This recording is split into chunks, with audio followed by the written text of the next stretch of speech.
Hello, welcome to Do It Yourself channel.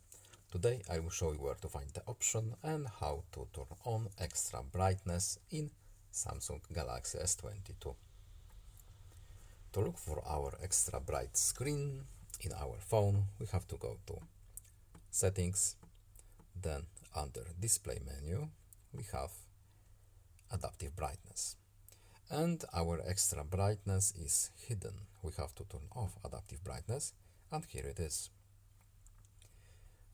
If we turn off adaptive brightness, we can now change this little option here. I prefer to leave it turned on, but it's all depending on the user. Also, with adaptive brightness turned off, we can change our brightness of our screen as here, and